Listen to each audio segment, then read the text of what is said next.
उत्तर प्रदेश में भले ही मौसम में ठंड बढ़ती चली जा रही है, लेकिन सियासी पारा गर्म होता चला जा रहा है। और इसी सियासी पारे को समझने के लिए रिपोर्टर बाइक वाली आज पहुंची है उत्तर प्रदेश के पहले डिस्ट्रिक्ट यानी कि सहारनपुर में। और सहारनपुर वो एक ऐसा शहर, ऐसा जिला जो कि यहाँ के लकड़ी उद्योग के लिए तो जाना ही जाता है, लेकिन यहाँ कि लोगों ने, यहाँ के वोटर्स ने बसपा से लेकर कांग्रेस तक का इसे गढ़ बनाया। लेकिन 7 विधानसभा सीटों में अब की बार सबसे ज्यादा बाजी मारी भारतीय जनता पार्टी ने।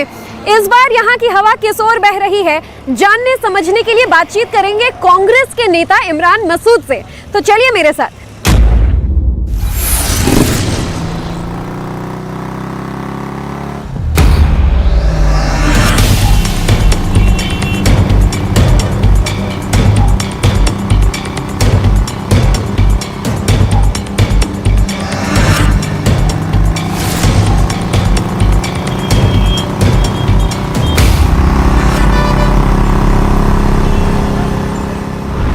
उत्तर प्रदेश विधानसभा चुनाव कवरेज के लिए आज रिपोर्टर बाइक वाली यानी मैं ज्योति मिश्रा पहुंची हूं सहारनपुर। और मेरे साथ दूसरी बाइक पर जो आप देख रहे हैं दिग्गज मौजूद हैं।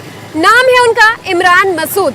उत्तर प्रदेश में कांग्रेस के दिग्गज नेता हैं, एक्स एमएलए हैं। और गूगल करेंगे तो फिर ज्यादातर उनका नाम आपको विवादों से जरूर जुड़ा नजर आएगा। आपको विवाद पसंद है या विवादों को आप ज्यादा पसंद है? देखिए, मेरे नाम के ऊपर मुझे नहीं पता कौन सा विवाद, मेरे नाम के ऊपर बार बार मीडिया के क्रिएट किए हुए विवाद तो हैं, इसके अलावा कोई विवाद मेरे नाम पर नहीं है। अच्छा, सबसे पुराना और सबसे बड़ा विवाद तो जिसे लेकर देश भर में आप एक नेशनल पर्सनालिटी बन गए थे कि 42% मुसलमान हैं, बोटी बोटी काट देंगे, जो मोदी जी को धमकी दी थी। क्या ये बात मीडिया ने कही थी? नहीं, देखिए, बहुत सारी चीज़ें अलग कंटेस्ट में की जाती हैं, कभी अंदर बैठ करके।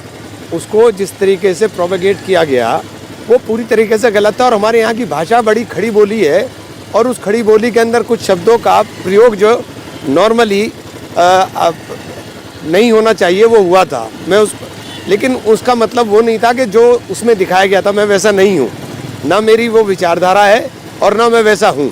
शुरुआत हम कांग्रेस की कर लेते हैं। उत्तर प्रदेश में कांग्रेस की हाल या कांग्रेस की दशा कहूँ या दुर्दशा कहूँ? देखिए, दशा और दुर्दशा दोनों चीज़ें डिपेंड करती हैं जनता के मूड पर। हमारा काम ईमानदारी के साथ अपना काम करना है। और हमारी नेता प्रियंका गांधी जितनी मेहनत करने का काम कर रही हैं और जिस प्रकार से प्रियंका गांधी जी ने पूरे प्रदेश के अंदर चाहे कोई मसला रहा हो, बेबाकी के साथ अपनी बात को रखने का काम किया हो। प्रियंका गांधी ने कभी किसी को वोट बैंक समझ करके उसके हक में या उसके विरोध में बोलने का काम नहीं किया। इससे पहले 2017 में अखिलेश राहुल नजर आ रहे थे, अब प्रियंका को फोरफ्रंट पे रखा गया है, वो नजर भी आने लगी हैं। लेकिन चुनावी मैदान में उत्तर प्रदेश में बाकी कांग्रेस के दिग्गज कहाँ गायब हैं? हर तरफ प्रियंका नजर आ रही हैं। नहीं, सब लोग लगे हुए हैं ना प्रियंका जी के साथ। देखिए, जब नेता आगे चलता है तो बाकी तो फॉलो तो पीछे ही करेंगे ना। हम लोग तो पीछे पीछे चलने वाले, पीछे चल रहे हैं। हाँ, लेकिन प्रियंका गांधी क्या वाकई 2022 की तैयारी कर रही है या फिर 2024 की जमीन तैयार की जा रही है कांग्रेस के लिए? देखिए, प्रियंका जी पार्टी को खड़ा करना चाह रही है। प्रियंका जी चाह रही हैं कि देश के अंदर जो माहौल बना है, जिस प्रकार से देश के अंदर एक नफरत का माहौल तैयार किया जा रहा है, उस नफरत के माहौल से सबसे ज्यादा नुकसान देश को होना है।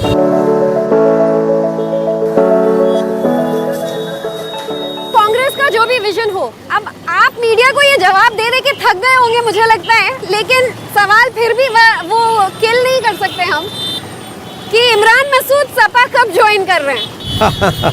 देखिए, मेरा सपा ज्वाइन करने का मतलब नहीं, मैंने समाजवादी पार्टी को भी यही राय दी। मैंने अपनी पार्टी में भी, हालांकि कुछ लोगों ने मेरी उसके अंदर गलत बात के गलत मायने निकाले। मेरा मकसद सिर्फ ये है कि अगर हम ईमानदारी के साथ भाजपा से लड़ना चाहते हैं तो फिर ईमानदारी के साथ हमें दिल भी बड़ा करना पड़ेगा। हमें भाजपा के खिलाफ वोट को इकट्ठा होकर के डलवाना पड़ेगा जो भाजपा के विरोधी विचारधारा का वोट है। और उसीलिए मैंने समाजवादी पार्टी के लोगों से भी कहा और अपनी पार्टी में भी कहा। और मेरे इस प्रयास को, ये दुर्भाग्य है कि ये फलीभूत नहीं हो पा रहा है, ये परवान नहीं चढ़ पा रहा है। निराश है इस बात से कि आप गठबंधन चाह रहे हैं लेकिन कांग्रेस कर नहीं रही है? नहीं, कांग्रेस के करने का प्रश्न नहीं है। अखिलेश जी भी तो मना कर रहे हैं। हाँ। कांग्रेस के करने का प्रश्न ही नहीं है। ये कांग्रेस की बात तो बाद में आएगी, पहले तो अखिलेश जी मना कर रहे हैं। ये तो पुराने चोट है।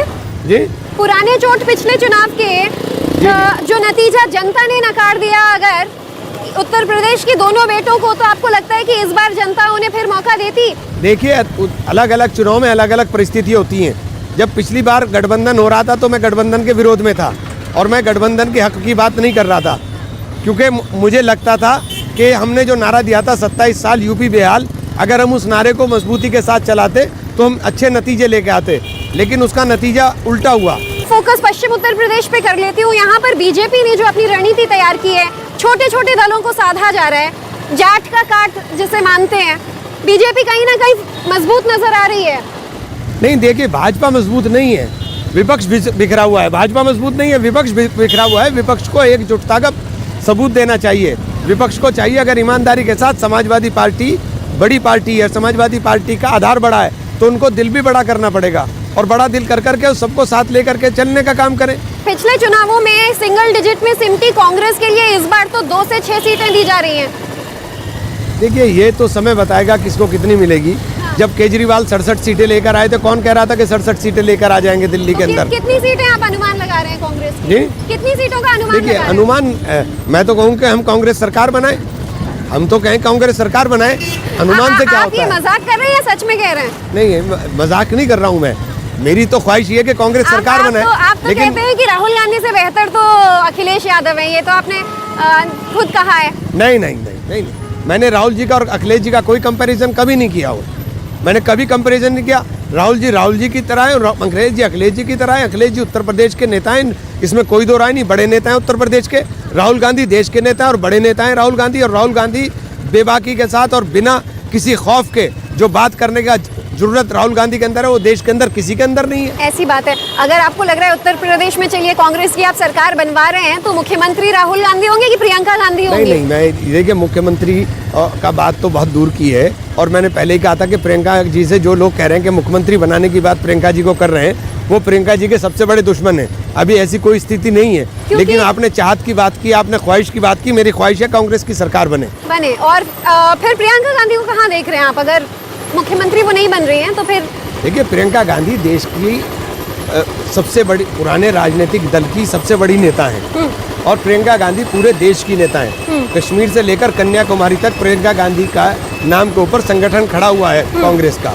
तो प्रियंका गांधी को केवल एक प्रदेश के अंदर बांटना, प्रियंका गांधी के कद को छोटा करना है। एक सवाल ये भी उठ रहा है कि भारतीय जनता पार्टी तो अपनी तैयारी के साथ आगे जा रही है। आकलन जो कहते हैं वो ये कि योगी आदित्यनाथ अपनी सरकार बनाएंगे, दोबारा मुख्यमंत्री बनेंगे। मौका मिले तो आपको लगता है कि अखिलेश यादव को अब कांग्रेस के साथ या चुनाव पश्चात भी नतीजे आने के बाद गठबंधन का कोई तालमेल नजर आ रहा है आपको?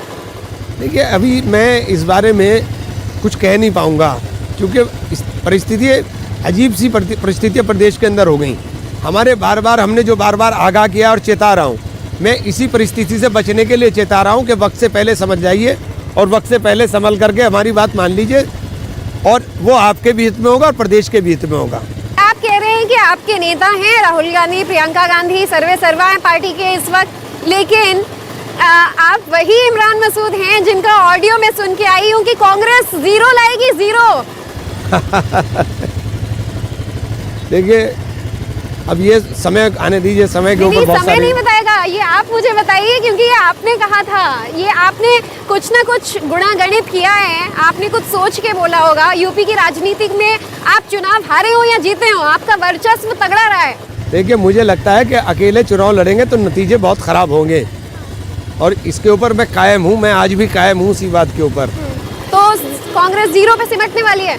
चुनाव अगर हम अकेले लड़ेंगे तो नतीजे बहुत खराब होंगे। हाँ, ये थोड़ा सा मतलब क्योंकि आपकी बात में क्लैरिटी है इमरान जी, और इसी के लिए आप जाने भी जाते हैं कि अगर अकेले हम लड़ रहे हैं तो फिर नतीजे खराब होंगे।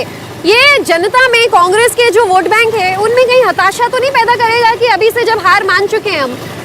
नहीं, अगर हम लोग ये चुनौती को स्वीकार करें कि हम कहाँ पर खड़े हुए हैं, तो बेहतर तरीके से लड़ सकते हैं। आप उसका नेगेटिव मत देखिए, पॉजिटिव भी देखिए कि हम अपनी स्ट्रेंथ को, अपनी ताकत को पहचान लेके हमारी ताकत क्या है, हमारी स्ट्रेंथ क्या है, तभी तो हम मजबूती के साथ लड़ पाएंगे। स्ट्रेंथ क्या है आपकी, मुझे बताइए ना जरा। स्ट्रेंथ यही है जो मैं आपको बता रहा हूँ कि अकेले लड़ेंगे तो नुकसान होगा। ये तो वीकनेस हो गई। जी, हमारी स्ट्रेंथ, पार्टी की स्ट्रेंथ हमारी प्रियंका गांधी है, हाँ, strength देश के की लिए तो दूसरी कहीं इंदिरा ना कहीं आप देश अखिलेश के अंदर यादव, दूसरी इंदिरा गांधी है, प्रियंका गांधी है। आप स्ट्रेंथ के लिए कहीं ना कहीं अभी भी अखिलेश यादव की तरफ देख रहे हैं कि उनसे कोई सहारा मिल जाए। नहीं, सहारा अखिलेश जी को भी चाहिए ना, सहारा केवल हमें नहीं चाहिए, सहारा तो अखिलेश जी को भी चाहिए। हाँ, सपा को नुकसान होगा कांग्रेस से ना जुड़ने का? हाँ होगा, क्यों नहीं होगा। लेकिन इन सबका फायदा फिर एक ही पार्टी बाजी भाजपा को मारेगी। होगा। मुस्लिम फैक्टर का रुख कर लेते हैं इमरान जी। इस बार मुसलमानों का मूड किसकी तरफ है कि एक मुश्त वोट जाएगा मुस्लिम वोटर्स का? देखिए, मुसलमान का साथ बेचारे का ये हो गया कि मुसलमान बेगानी शादी में अब्दुल्ला दीवाने की तरह नाचता है। आज मुसलमान की परिस्थिति ये हो गई कि कभी ओवैसी साहब आके इसके लिए डुगडुगी बजाने लगते हैं, कभी समाजवादी पार्टी डुगडुगी बजाने लगती है। लेकिन पार्टी कोई सी भी हो, चाहे कभी मायावती जी बजाने लगती हैं, लेकिन जब बोलने का नंबर आता है तब बड़ी दिक्कत होती है। त्रिपुरा के ऊपर कौन बोला, ज़रा सा इसके ऊपर गौर करें कि किसने त्रिपुरा के अंदर हुआ, कोई बोलने का काम हुआ? सीए एनआरसी के ऊपर कौन बोलने का काम किया? अभी जो एक सो कॉल्ड कुछ लोगों ने जिस प्रकार का प्रचार देश के अंदर किया और लोगों को नरसंहार के लिए उकसाने का प्रयास किया गया, उसके खिलाफ कौन बोलने का काम कर रहा है? कौन बोल रहा है बताइए ना मुझे। आप बताइए ना, आपने देखा मीडिया में प्रियंका गांधी बोली, राहुल गांधी बोले, और कौन बोल रहा है? और कोई बोलना नहीं चाहता। आपको वोट चाहिए लेकिन बोलना भी तो पड़ेगा ना। आपको वोट अगर चाहिए तो आपको बोलना भी पड़ेगा। लेकिन आपको उनके मसले मसाइल के ऊपर हमें एक बात बताइए, हमारी सुरक्षा की गारंटी 1947 के अंदर कांग्रेस ने दी थी, और मैं एक बार सोनिया जी के पास था और सोनिया जी ने एक बार मीटिंग में कहा था कि हम उस गारंटी को कंटिन्यू करेंगे कि देश के अंदर रहने वाले मुसलमान, चूँकि मुसलमान के पास एक 1947 में रास्ता था कि वो देश छोड़कर जा सकता था, उसने देश चुनने का काम किया मुस्लिम लीग की उन फासिस्टवादी ताकतों की जिन्होंने तो देश को विभाजन कराने का काम किया, उनकी नीतियों को नकार करके हम देश में रुकने का काम किया। कांग्रेस का वो आश्वासन था, कांग्रेस का मुस्लिम वोट बैंक था, तो फिर बात बात पर राहुल गांधी को हिंदू होना साबित क्यों करना पड़ता है? देखिए, मुस्लिम वोट बैंक का नहीं, मुस्लिम वोट बैंक का नहीं है, राजनीति का तरीका है। अगर वो हिंदू और हिंदुत्व और राष्ट्रवाद के नाम पर वोट मांगते हैं तो अब बाकी के नेता भी फिर मंदिर मंदिर फिरने लगे हैं, जनेब दिखाने लगे राहुल गांधी। देखिए, राहुल जी ने जो बात कही है, उसका मतलब क्या है? राहुल जी ने कहा है सनातन धर्म की जो मूल भावना है वहाँ जीव हत्या भी पाप है, वहाँ मानव हत्या कैसे जायज़ हो जाएगी? वहाँ ये इस प्रकार के जो भाषण आजकल दिए जा रहे हैं उनको कैसे जायज़ ठहराया जा सकता है?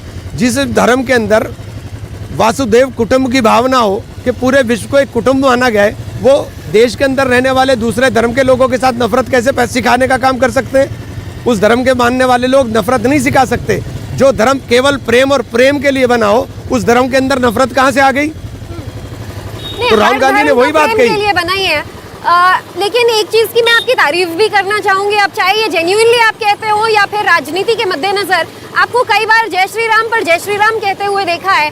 राम के नाम पर जब वोट मांगते हैं तो आप कहते हैं कि इस बात का आदर किया जाना चाहिए, इसमें कोई मुसलमानों को नाराजगी वाली बात ही नहीं है। देखिए, मुसलमान क्यों नाराज होगा? अल्लामा इकबाल ने भगवान श्री राम को इमाम हिंद कहा अल्लामा इकबाल साहब ने, और प्रभु श्री राम इस देश के करोड़ों दूसरे धर्म के मानने वाले भाइयों के आस्था के प्रतीक के बारे में मैं किसी भी प्रकार का कुविचार अपने मन में भी अगर पैदा करूंगा तो ये मैं अपने साथ भी धोखा करूंगा, अपने धर्म के साथ भी धोखा करूंगा। असली सेक्युलरिज्म है आपके इस भाव की मैं वाकई बहुत, लेकिन फिर आपके दल के नेता क्यों कहते हैं? राशिद अलवी बयान देते हैं, सलमान खुर्शीद की बात किताबों में लिखा है, राम का नाम लेने वाले, हिंदुत्व को मानने वाले, उन लोगों को लेकर तरह तरह की बातें क्यों की जाती हैं? गलत मुझे नहीं पता राशिद भाई ने क्या कहा, मुझे नहीं पता सलमान भाई ने क्या लिखा, लेकिन मुझे इतना पता है कि मैं बहैसियत मुसलमान भगवान श्री राम का आदर और सम्मान उतना ही करता हूँ जितना मेरा हिंदू भाई करता है, क्योंकि भगवान श्री राम मेरे दूसरे मजहब के मानने वाले भाइयों के आस्था के प्रतीक हैं, उनके आराध्य हैं, तो इसलिए वो मेरे लिए भी सम्मान के। कांग्रेस लेकिन कहीं ना कहीं समझ भी गई है कि हिंदू भी एक बड़ा वोट बैंक है, हिंदुओं को भी अब लुभाने की कोशिश के रास्ते पे चल आप केवल नहीं, देखिए ये तो पूरे देश में हो रहा है, ये दुर्भाग्य है कि मुसलमान को वोट तो मुसलमान का सब लोग चाहते हैं, लेकिन मुसलमान के मुद्दे पर बात करने से कतराते हैं। ये तो पूरे देश के अंदर हो रहा है, इसके अंदर कोई नई बात नहीं है। अभी छत्तीसगढ़ के अंदर महात्मा गांधी को जिस प्रकार से अब शब्द कहे गए तो छत्तीसगढ़ की सरकार थी, उठा के ले गए ना मध्य प्रदेश से। जिन्ना को लेकर अखिलेश यादव जो कहते हैं उस पे क्या बोलेंगे आप? देखिए मुझे नहीं पता जिन्ना को लेकर अखिलेश जी ने क्या कहा, लेकिन जिन्ना जी के दो पक्ष हैं, सावरकर जी के दो पक्ष हैं। एक पक्ष वो है कि उन्होंने स्वतंत्रता संग्राम की लड़ाई लड़ी। नहीं, आपको जो लगता है अखिलेश कह रहे हैं तो सही कह रहे हैं? नहीं, तो उसको पूरा कंटेस्ट में लिया जाना चाहिए ना। दो पक्ष हैं उनके, एक पक्ष बिफोर पार्टीशन है और एक पक्ष आफ्टर पार्टीशन है। हम जिन्ना को विभाजन का सबसे बड़ा कारक मानते हैं और विभाजन का जिम्मेदार मानते हैं, इसलिए जिन्ना के लिए हमारे मन में किसी भी प्रकार का आदर भाव सम्मान नहीं है और ना होगा। क्योंकि आज हम जो देश के अंदर गाली खाने का काम कर रहे हैं, जिन्ना की बेवकूफ़ी के कारण कर रहे हैं। अगर देश का विभाजन ना हुआ होता तो ये हालात देश के अंदर ना होते। अगर नफरत की राजनीति देश में ना होती तो ये हालात ना होते। आप अपने नेताओं को जोकर क्यों कहते हैं इमरान जी? नहीं, वो पता नहीं कौन सा वीडियो ऑडियो क्या है, उसके बारे में मुझे कुछ नहीं कहना। इसको लेके पार्टी में वो तो हुआ होगा, नाराजगी तो हुई होगी आपके प्रति? नाराजगी और खुशी की मैं परवाह कर कहाँ रहता हूँ। मैं तो ईमानदारी के साथ जो मेरे दिल में होता है, जो मेरे दिल में होता है वही मेरी जबान के ऊपर होता है।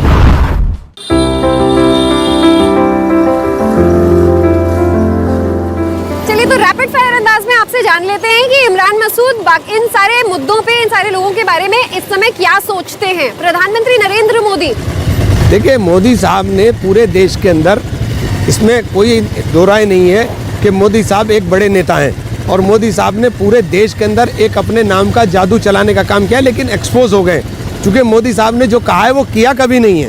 योगी आदित्यनाथ, देखिए योगी साहब की जबान से जब भी निकलती है नफरत निकलती है। योगी साहब के बारे में क्या कहें, योगी साहब को पूरे प्रदेश के मुख्यमंत्री हैं और योगी साहब को प्रदेश के तमाम लोगों को, चाहे वो किसी जाति के धर्म के मत के लोग हो, उनके प्रति अपने मन के अंदर प्यार रखना चाहिए। उत्तर प्रदेश में अखिलेश, देखिए अखिलेश यादव बड़े नेता हैं, अखिलेश यादव मुख्यमंत्री रहे, अखिलेश यादव ने जनहित के कार्य किए हैं, अखिलेश यादव ने नफरत की जबान नहीं बोली है, इसमें कोई दो राय नहीं है।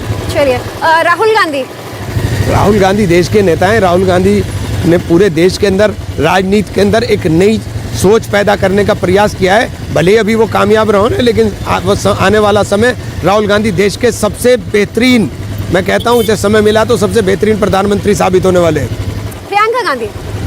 प्रियंका गांधी दूसरी इंदिरा गांधी हैं। अच्छा। और इमरान मसूद एक छोटा सा कार्यकर्ता है उनका। छोटा सा कार्यकर्ता है, इस बार चुनाव लड़ेगा?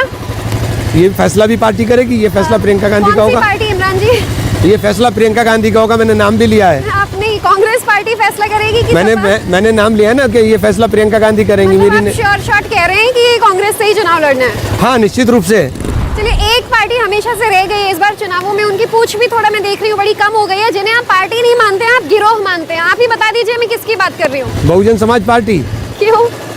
देखिए बहुजन समाज पार्टी ने, मैं साफ के जो खेल बहुजन समाज पार्टी के अंदर उनके नेता खेलने का काम करते हैं पैसों के नाम के ऊपर, अगर वो बंद कर दें तो प्रदेश की तस्वीर ही दूसरी हो। प्रदेश के अंदर भाजपा का उदय ही ना होता अगर बहुजन समाज पार्टी के अंदर पैसों का खेल ना हुआ होता। इमरान मसूद जो वो तमाम विकास के मुद्दे गिना रहे हैं, जिन्हें अगर जनता सुने तो इसके आधार पर वो अपने नेता को चुने, अपनी पार्टी को चुने, अपना मुख्यमंत्री चुने, और ये है कुल मिलाकर विकास के मुद्दे। हालांकि इमरान साहब का विवादों से बड़ा नाता रहता है, लेकिन आज उन्होंने ये साफ कर दिया कि वो विवाद को नहीं चुनते हैं, लेकिन विवाद इन्हें जरूर चुन लेते हैं। देखना होगा कि 2022 में इनकी क्या स्थिति होती है, कांग्रेस में वो कहां से चुनाव लड़ते हैं और फिर जनता के बीच किस तरह से उतरते हैं।